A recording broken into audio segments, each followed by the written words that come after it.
never thought a simple late-night trip to Walmart could turn into a nightmare. My name is Evan, and I often do my shopping late at night to avoid crowds. It's quiet, and I can get in and out quickly without any hassle. That night was no different, or so I thought. I had just grabbed a few essentials and was heading toward the checkout when something caught my eye. There was an abandoned shopping cart in one of the aisles. It was packed with groceries, milk, bread, some canned goods, but something about it felt wrong. It looked like someone had left it there in a hurry. I hesitated, then shrugged it off. Maybe someone had forgotten something and would be back soon. I continued shopping, but that uneasy feeling stuck with me. As I turned the corner of another aisle, I noticed something on the floor, small, dark red droplets. At first, I thought it was a spilled drink, but as I got closer, I realized it was blood. My stomach turned, but curiosity got the better of me. I followed the trail, feeling a growing sense of dread with each step. The blood droplets led me to the back of the store, where a door marked "Employees Only" was slightly ajar. I should have turned around, but something pushed me forward. I nudged the door open and stepped inside. The room was dimly lit, and it took a moment for my eyes to adjust. What I saw next will haunt me forever. In the corner of the room, there was an employee slumped against the wall, his uniform stained with blood. He was sitting next to a body, a woman, her face pale, her eyes lifeless. The employee's vacant eyes met mine, and he muttered. They made me do it. I was frozen in place, my mind racing to make sense of what I was seeing. Who were they? What had happened here? Before I could process anything, I heard footsteps approaching from the hallway outside. Panic surged through me, and I backed away slowly, my heart pounding in my chest. I stumbled out of the storage room, not daring to look back. The footsteps grew louder, closer. I couldn't stay there. I bolted through the aisles, my mind screaming at me to get out. The store felt like a maze, every aisle stretching endlessly, trapping me in a nightmare I couldn't escape. When I finally burst out of the store and into the parking lot, I realized I wasn't safe yet. The lot was empty, and my car felt miles away. I ran as fast as I could, fumbling with my keys as I reached my car. I glanced back at the store, half expecting to see someone, or something, following me. But the lot was silent, the only sound my ragged breathing. I didn't sleep that night. I couldn't get the image of that bloody scene out of my head. The next morning, I saw the news. A body had been found in the Walmart storage room. But there was no mention of the employee I saw, and no trace of me. It was like I had never been there. I don't know who they were or what they made that employee do. I only know that I'll never set foot in a Walmart again.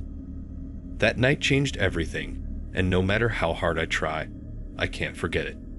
The sound of those footsteps, the sight of that blood, it's all burned into my memory, a reminder of a horror I can't escape.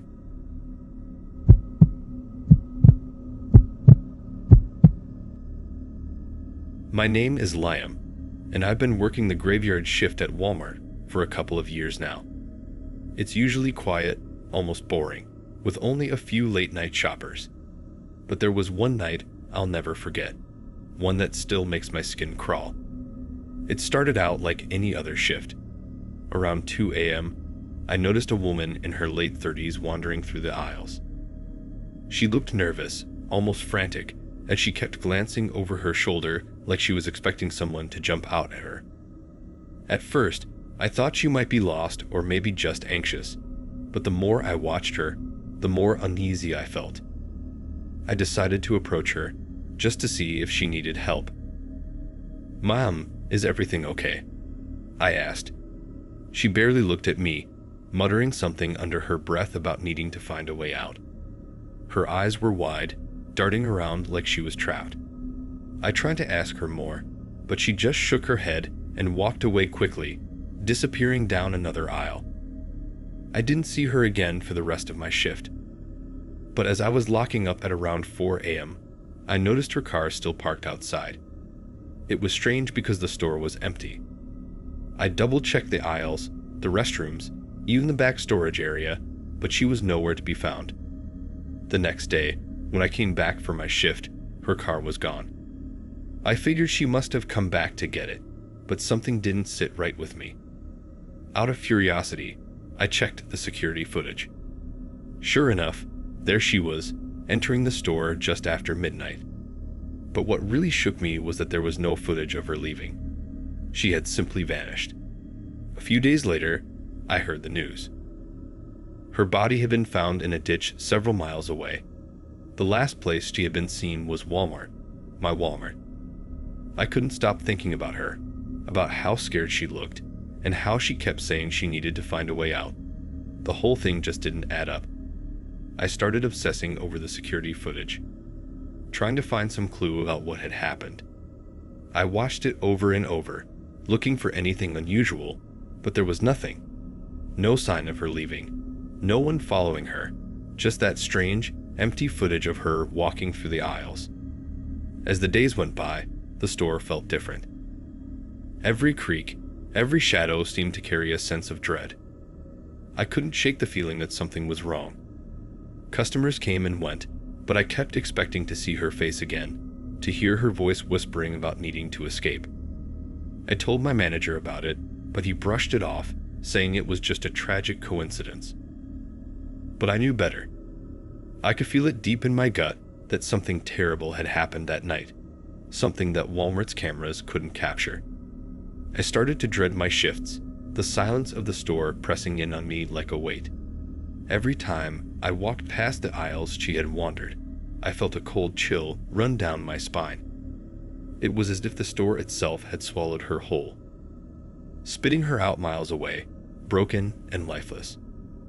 I still work at that Walmart, but I'm never alone in my thoughts. The image of that woman haunts me, her wide eyes filled with terror, her voice trembling with fear. And every time I see someone wandering aimlessly through the aisles, I can't help but wonder if they too are looking for a way out, if they too will vanish without a trace.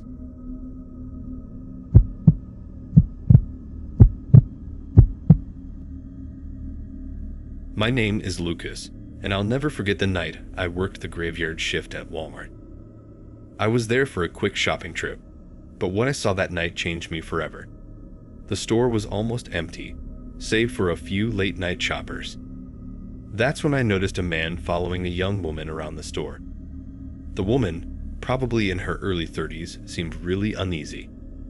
She kept glancing over her shoulder, her movements jittery and anxious. At first, I thought they might be together, but the more I watched, the more something didn't seem right. The man trailed behind her, always close enough to watch, but far enough to stay out of her way.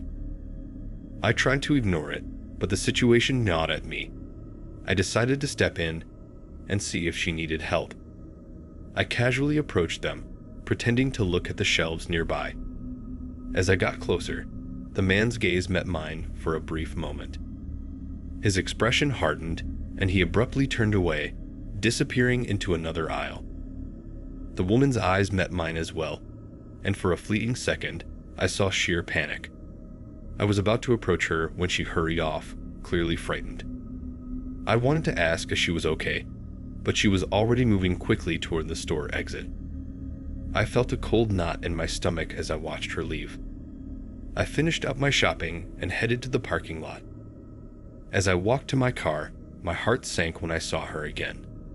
The same man was now dragging her toward a van. She was fighting desperately, but he had a firm grip on her. His hand clamped over her mouth. Her terrified eyes locked onto mine as she struggled. Panic surged through me. I scrambled to pull out my phone and called the police, providing a description of the van and the man. I watched helplessly as the van sped off, leaving the parking lot in a hurry. The police arrived quickly, but by then, the van was long gone. The next day, her face appeared on the news. She was reported missing, and the police had no new leads. I felt sick knowing I'd seen the last moments of her freedom and done nothing to stop it. The image of her terrified eyes still haunts me. I keep replaying that night in my head, wondering if I could have done more. I keep asking myself if I could have acted faster, maybe even stopped what happened. But now, all I'm left with is the haunting memory of her fear and the feeling that I failed her.